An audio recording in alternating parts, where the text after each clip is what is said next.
Team 12's Mark Curtis has been chosen as a media witness to this execution this morning. Mark is joining us live in Florence with more on this case. Good morning, Mark.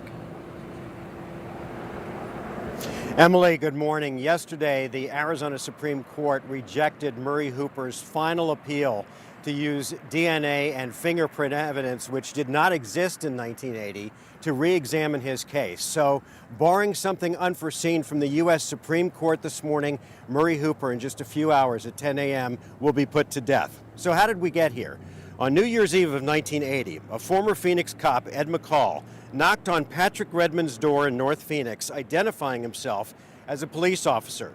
As soon as McCall opened the door, Murray Hooper and William Bracey, two known Chicago enforcers, forced their way in, tied up Redmond, his wife, and his mother-in-law. Joe Brownlee was the prosecuting attorney on the case.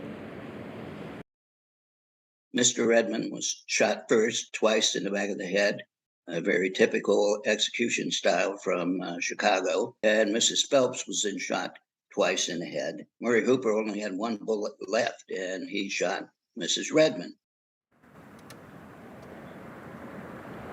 Well, Mrs. Redmond, Patrick Redmond's wife, survived, and not only survived, but was able to identify Murray Hooper and William Bracey as the killers. Since then, Ed McCall, the former cop, and Bracey have died in prison.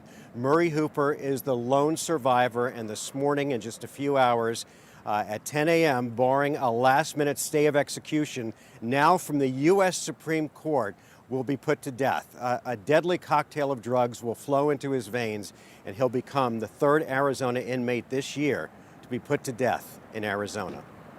Guys? And Mark, you will be going inside as a media witness for this execution today.